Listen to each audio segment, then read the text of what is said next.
And here at home, over 45,000 dock workers went on strike today, shutting down ports along the East Coast and the Gulf Coast. The head of the union threatening to cripple the economy if they aren't given a hefty raise and a guarantee that robots won't take their jobs. People never gave a about us until now, when they finally realized that the chain is being broke now. Cars won't come in.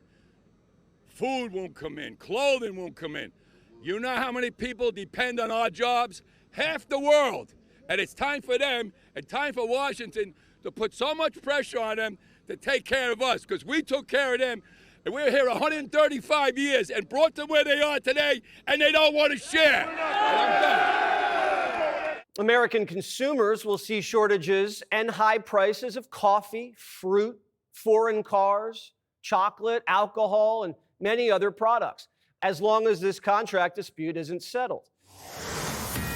All this after Americans are still stranded in their homes. Hurricane Helene's hellacious impact on the Southeast, forcing citizens to beg for help. 160 dead and communities still underwater. Do you think the government is doing enough? Honestly, I don't know how you did not have a formal press conference or something from either President Biden or Kamala Harris. I mean, how do you not say anything for 4 days? They've been stranded for 4 days, and this is the first we've heard from them at all. FEMA is not on the ground there at all. They are not in these cities, not in these towns, and not in these villages. Vice presidential debates don't usually affect the election, but this one will.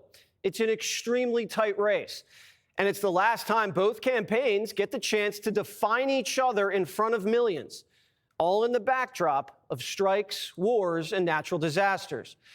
This debate is going to be a battle between two men for men. Harris has a man issue, and it's not just white dudes. She needs to make up ground with Black and Hispanic men. Tonight, Walz has one job: stop the bleeding. So far, Walz hasn't been able to do that. Harris is far behind where Biden was with men, and the assistant coach hasn't been of assistance. He's been booed at college football games. His ties to China are under investigation, and he's been caught lying about his military record. Not to mention the way he carries himself physically has been, let's say, less than manly. Walz will have to defend his record in addition to Kamala's and Biden's. And just like Kamala's debate strategy, look for Walz to attack Trump nonstop and offer no solutions, because if the Democrats had any solutions, they would have solved things by now. Harris and Walz have run cowardly campaigns to this point. Both candidates have been hidden from the media. Walz isn't in fighting shape, not having participated in contentious interviews like his opponent. So he's been practicing throwing counterpunches all week in mock debates with Mayor Pete. Walz will be folksy and slippery and appear to be Tim Allen from Home Improvement, when in reality he's Bernie Sanders from Vermont. Walz will say everything's great in America, and if things aren't great, it's Trump's fault. J.D. Vance has a different agenda: make Kamala and Walz own the Biden legacy, and where Trump fell a little short last time. Bill McGurn from the Wall Street Journal says Vance has to, quote, hang the Biden-Harris record around Mr. Walz's neck. Viewers should come away realizing that 4 more years is just more of the same. Vance is a natural storyteller, a best-selling author. We expect to see him tell the country a story about where we were, where we are today, and where we're going. The American dream was alive and well 4 years ago. Biden and Harris killed it, and Trump is bringing the American dream back. How can you run against the American dream? You can't. JD has to keep Walz on the defensive over tampons for middle school boys, sex changes for illegals, COVID snitch lines, and letting Minneapolis burn. Men need to hear that. Whoever defines the other candidate with specifics wins.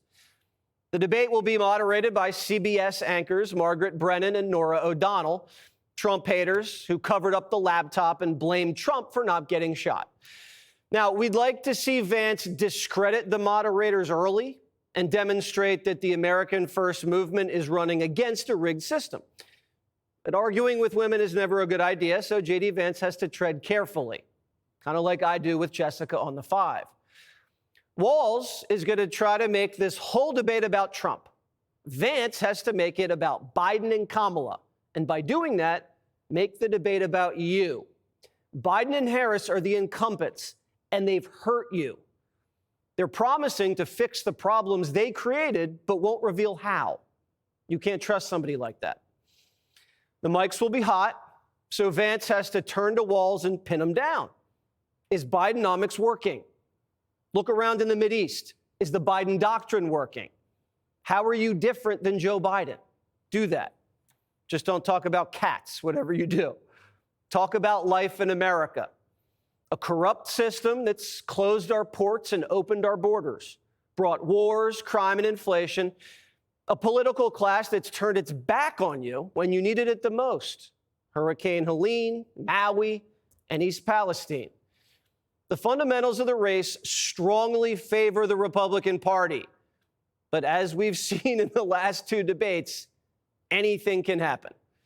Click here to subscribe to the Fox News YouTube page to catch our hottest interviews and most compelling analysis. You won't get it anywhere else.